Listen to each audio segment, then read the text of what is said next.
Bienvenue dans ce tutoriel Deep Memory. Dans cette vidéo, je vais vous montrer en 5 minutes comment créer vos premiers contenus et les partager avec vos étudiants. Quand vous vous connectez pour la première fois, vous arrivez dans le menu Mes dossiers qui va lister tous les contenus que vous avez créés et vous permettre de les organiser pour plus de facilité d'utilisation. Pour créer mon premier paquet, je clique sur le bouton Créer un paquet. Je vais ensuite le nommer Deep Memory semaine 1 par exemple. L'idée, c'est de structurer les connaissances selon votre rythme pédagogique. On peut également le faire par thématique. Je décoche Ajouter à mes révisions si je n'ai pas besoin de l'apprendre moi-même et je clique sur Créer. J'arrive dans l'éditeur de cartes. Créer des cartes avec Deep Memory, c'est rapide et facile. La première est déjà créée, il me suffit d'aller dedans et de la modifier. Par exemple, quelle est la date de la Révolution française? Et la réponse est le 5 mai 1789. Et en un instant, j'écris une carte qui est prête à être révisée. J'ajoute une nouvelle carte et cette fois-ci, pourquoi pas de mettre une image. Par exemple, quel est le nom de ce tableau? Je clique sur le bouton Insérer une image, je la choisis, j'aurais aussi pu la copier-coller et elle est instantanément mise dans ma carte. Et la réponse est la Joconde ou la Mona Lisa.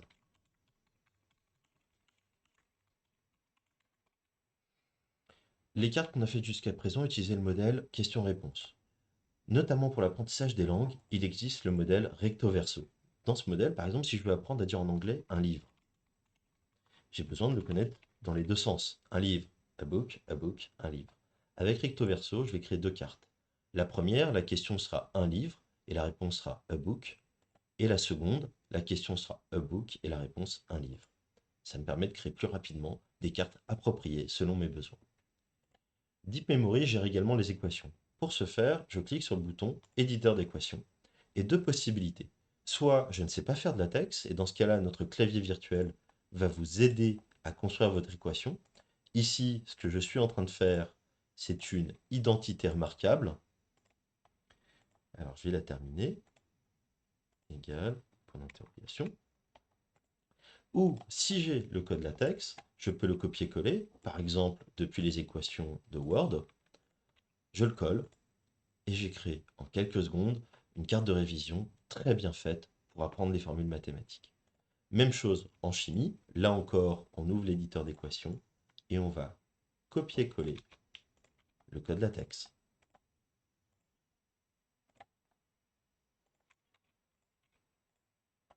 La documentation pour le latex sera dans la description de cette vidéo et également trouvable dans la documentation Deep Memory, dans notre centre d'aide. Une dernière chose, c'est que vous pouvez charger des fichiers Excel très simplement pour créer vos cartes. Le détail sera expliqué dans une autre vidéo et aussi dans notre documentation. Tout est prêt pour être partagé à mes étudiants. Je vais donc aller dans Mes classes, cliquer sur Créer une classe et la nommer. Par exemple, Deep Memory 2021-2022 pour qu'on sache à quelle promo cela s'adresse. Ensuite, il ne me reste plus qu'à ajouter des contenus en cliquant sur le bouton, en allant dans Mes contenus et en cliquant sur Ajouter. S'affichent tous mes contenus, je choisis ceux que je veux synchroniser et ils sont automatiquement partagés à tous les membres de la classe. Et toute modification que je ferai à ces contenus sera également synchronisée dans les révisions des membres de la classe. Les membres, justement, on va les inviter. Je clique sur Membres, puis sur Inviter des membres, et je choisis le type de membre à inviter. J'ai alors soit un lien que je peux copier en un clic pour le partager par mail ou sur Moodle, par exemple, ou un QR code que je vais pouvoir afficher dans mon Zoom ou mettre dans mon PowerPoint pour permettre à mes étudiants de le flasher directement durant le cours et que je leur explique leur première prise en main de l'application.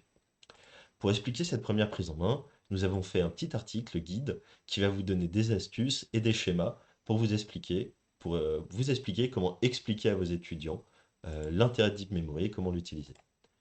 Je peux également paramétrer ma classe pour gérer les inscriptions pour les étudiants. Est-ce que cette classe est ouverte à toutes ou seulement accessible avec un code que je vais donner ou elle est fermée une fois qu'il y a tous mes étudiants dedans?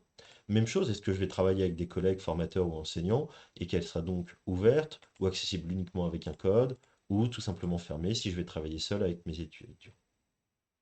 Au niveau du contenu, je peux soit autoriser l'ajout de contenu uniquement aux formateurs, soit l'ouvrir également aux apprenants dans une démarche de classe inversée ou de classe renversée.